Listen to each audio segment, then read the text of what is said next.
bonsoir, c'était aussi heureux de vous voir ici ce soir. Je vais me présenter. En fait, je crois que j'ai presque plus rien à dire, si ce n'est courtement me présenter. Quand j'étais tout petit, j'avais développé une petite phrase standard pour me présenter. C'était « Bonsoir, je m'appelle André, je suis un garçon ». À l'époque, j'avais déjà les cheveux longs, mais on me prenait pour une fille, ce que j'adorais, et qui se reproduit avec mon fils de nos jours, même quand il a les cheveux courts. Je suis un garçon, j'ai 6 ans, je ne mange pas de bonbons, et je ne vais pas à l'école. Et à l'époque déjà, ça a provoqué une certaine réaction, et ça continue à le faire, et je peux me présenter aujourd'hui en fait de la même manière. Bonsoir, je m'appelle André, je suis toujours un garçon. Je suis un enfant de 43 ans, je ne mange toujours pas de bonbons, et je ne vais toujours pas à l'école. Et en fait, je pourrais terminer ma conférence comme ça, parce que je n'ai rien à vous vendre, je n'ai pas à vous convaincre, je n'ai pas à vous gagner. Ce dont je vais parler, ce n'est pas une méthode dont je devrais vanter les bénéfices ou dire qu'elle est meilleure qu'une autre, la comparer à une autre.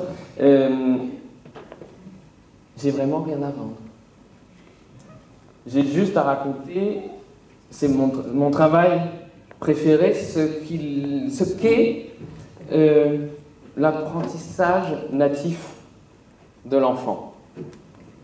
Et pour ce faire, il faut que je vous précise une chose qui m'a l'air très très importante, c'est que je suis un enfant des plus banals. Et c'est en tant que tel que je suis intéressant. Parce qu'en tant qu'exception, c'est pas vraiment pertinent dans le paysage éducatif. Et je suis vraiment banal, et c'est pour moi vraiment étonnant. Avec l'éclairage que je porte sur les choses, que vous allez voir au cours de la soirée, on va se rendre compte que je porte un éclairage personnel sur certaines choses. Pour moi, c'est très surprenant de représenter une forme d'exception dans notre société, alors que ce que j'ai vécu est ce qui peut se vivre de plus naturel, et que je ne suis ni spécial, ni surdoué, ni différent, car chaque enfant mis dans une situation, car dans des circonstances, et car dans un environnement ressemblant à ce que j'ai vécu, chaque enfant vivrait des choses ressemblant à ce que j'ai vécu. Et donc, je suis un enfant banal. Je suis un enfant tout banal que récemment, ce qui est arrivé à Antonin, mon fils que je vous présente ce soir virtuellement. Je vais en parler beaucoup, il a 4 ans. Récemment, il a pris un noyau de mangue et il voulait savoir ce qui se passe si on le trempe dans l'eau. Vous savez ce qui se passe quand on trempe un noyau de mangue dans l'eau au bout d'un certain temps?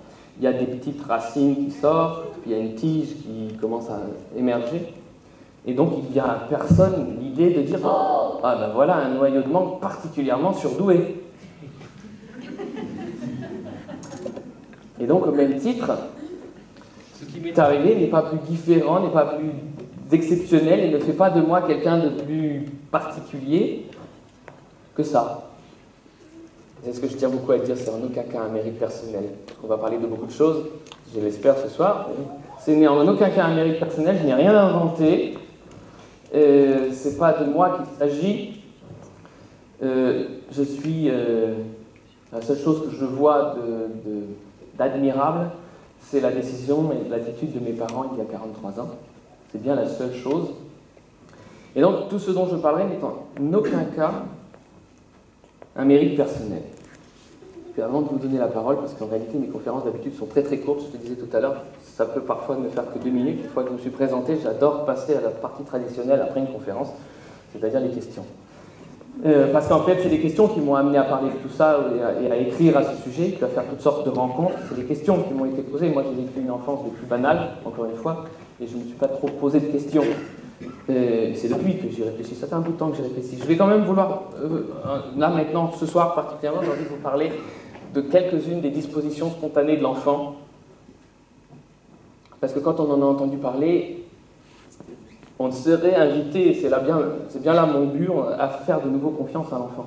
Si vous réfléchissez bien, finalement, ce dont nous manquons, c'est de confiance en l'enfant. Peut-être que ça vous a l'air étrange maintenant, que tout à l'heure, ça sera plus parlant pour vous. Alors, la première disposition spontanée de l'enfant.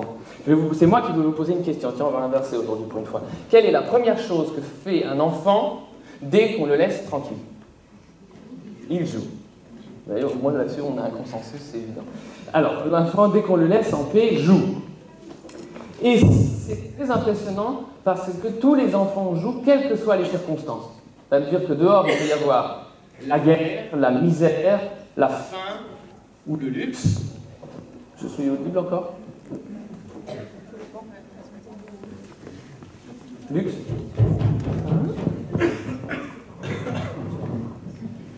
Alors, du coup, j'ai perdu le truc. On va faire un raccord.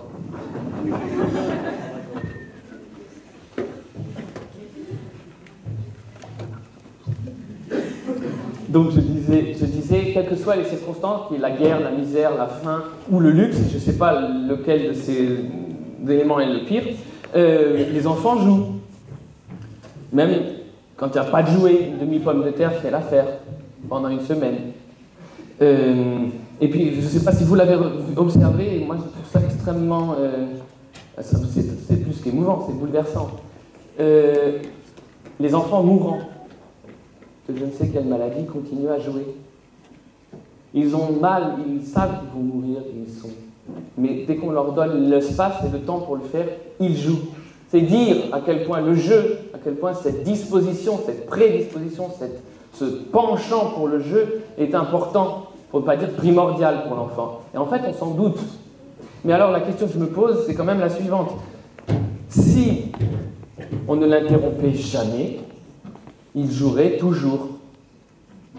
Pourquoi personne n'a essayé? Pourquoi, par exemple, personne n'a essayé de laisser jouer un enfant pendant, je ne sais pas, tout ça, 43 ans?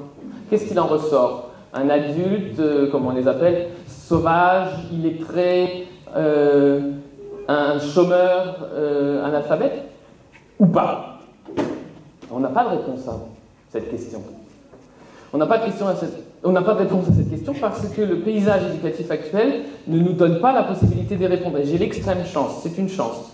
Je répète, ce n'est pas un mérite personnel, c'est une chance de l'avoir vécu, de pouvoir répondre à cette question, de pouvoir vous dire si oui ou non, après 43 ans de jeu ininterrompu, on finit en sauvage végétatif, asocial, chômeur. Tu as d'autres adjectifs? Ah oui, mais non. Hein?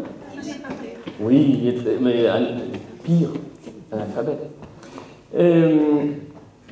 Donc c'est cette question-là que je veux poser, et surtout c'est très très intéressant. C'est moi qui ai loué le micro? Oui. Donc je ne vous parle pas ce soir.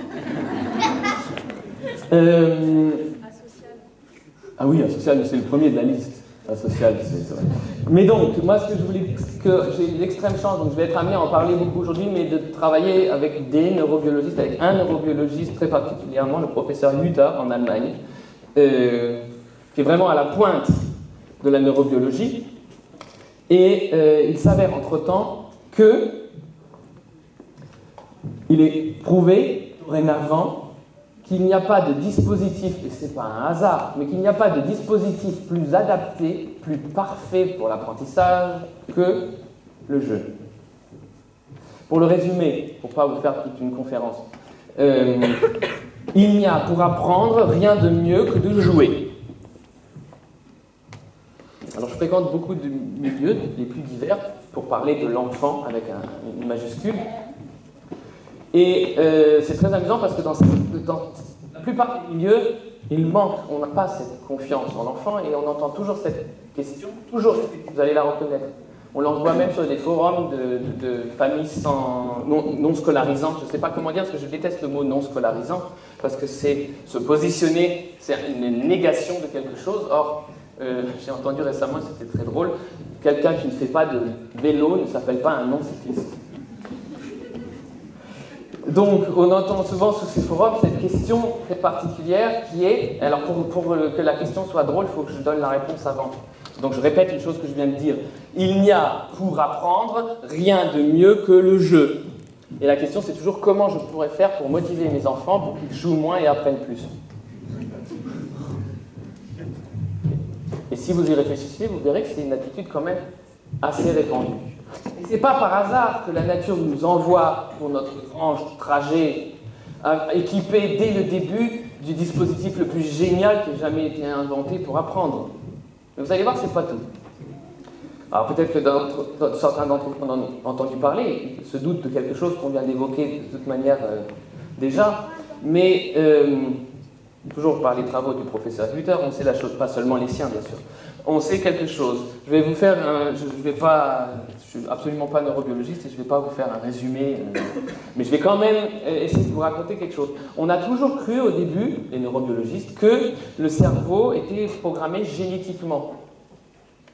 C'est-à-dire qu'on venait au monde avec un cerveau intelligent ou bête. Et c'était pratique parce qu'on appartenait à une catégorie ou à l'autre. Par exemple, des parents bêtes produisaient des enfants bêtes.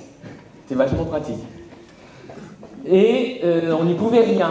D'ailleurs, il y a quelqu'un qui, partant de ce constat que c'était une programmation génétique, que c'était génétique, atavique, etc., avait eu l'idée géniale de stériliser toutes les personnes avec un QI bas, comme ça on allait éradiquer la bêtise. C'est par ce sens pas passé comme proposition. Peut-être qu'on aura l'occasion de parler d'autres propositions qui devraient ne pas passer. Or, un jour, allez, je suis sûr que beaucoup d'entre vous connaissent ça, mais moi, la première fois que j'en ai entendu parler, ça m'a vraiment beaucoup surpris. Un jour, et assez récent, les neurobiologistes ont fait la constatation suivante. La zone du cerveau qui est responsable des mouvements des pouces est, chez les adolescents de nos jours, considérablement plus développée que chez les mêmes adolescents il y a une quarantaine d'années. Et donc, vent nouveau sur la science, le cerveau semble se développer comme on en fait usage. C'est-à-dire un peu à la manière d'un muscle. Autrement dit, si on développe, on met au point un programme de musculation cérébrale, au même titre qu'un muscle, on va se retrouver tous avec des cerveaux comme ça. Et on a inventé ces programmes de musculation cérébrale, des sudoku au petit déjeuner, 5 heures à l'école maternelle, etc., etc. Ça n'a absolument pas marché. Ça n'a absolument pas marché, et ça a posé tout le monde devant une question irritante, qui était la suivante. Pourquoi est-ce qu'il marche pour les SMS, ne marche-t-il pas pour les mathématiques? Et la réponse, vous vous en doutez, est la suivante.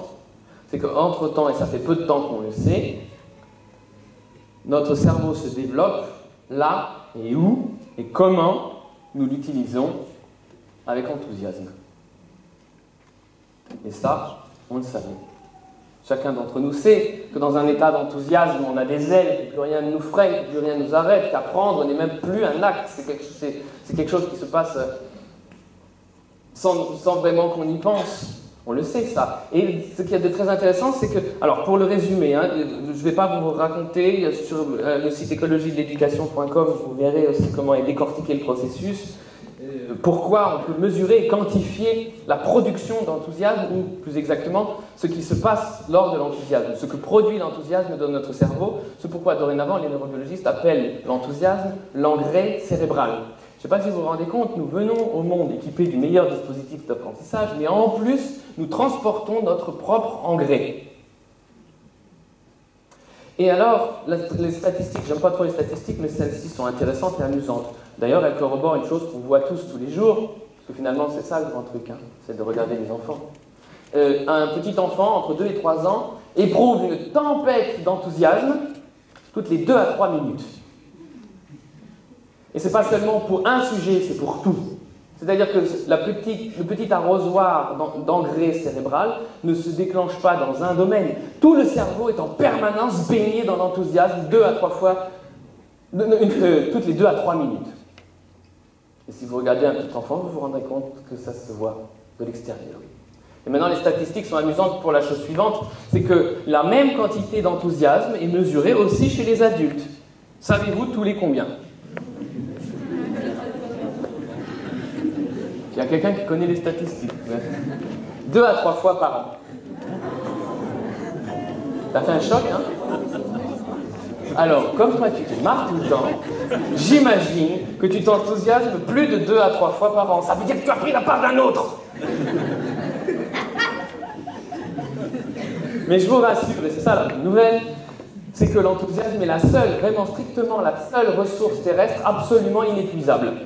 Même plus on en fait usage, plus il y en a. Et ça c'est vrai, et c'est gratuit, c'est à la disposition de chacun, et c'est disponible à chaque instant. Ça, c'est les deux dispositions spontanées qui me viennent à l'esprit. Il y en a une troisième, par exemple, en dehors de la curiosité, etc., c'est aussi que les enfants sont les êtres les plus libres de préjugés et d'a priori qui soient. Ils sont aussi toujours plein de surprises pour nous. Mais ils vont à bras et à cœur ouvert à la rencontre des autres vivants. Même pas des autres humains, des autres vivants. À bras et à cœur ouvert, avec la recherche du lien. Le lien qui recherche d'ailleurs toujours la diversité. Parce que la diversité, on le sait entre-temps, est le plus grand facteur d'enrichissement. Et d'ailleurs, la nature cherche constamment la diversité. Vous réfléchirez à ça par rapport aux enfants. Parce que les enfants vont vers les autres sans tenir absolument le moindre compte de leur couleur de peau, de leur origine et de leur âge. Et en fait, c'est tout ce que je voulais vous dire avant de terminer. J'ai fait une conférence un peu longue ce soir, j'en suis désolé. Mais comme ça, on aura parlé de ces quelques expositions spontanées primordiales. Et si jamais ça vous a inspiré quelques questions, sachant que je ne suis pas un théoricien qui peut répondre qu'à des choses que j'ai vécues, ça me ferait un plaisir d'y répondre. Et maintenant, on va faire du sport aux dames ou à la dame qui a un micro haché.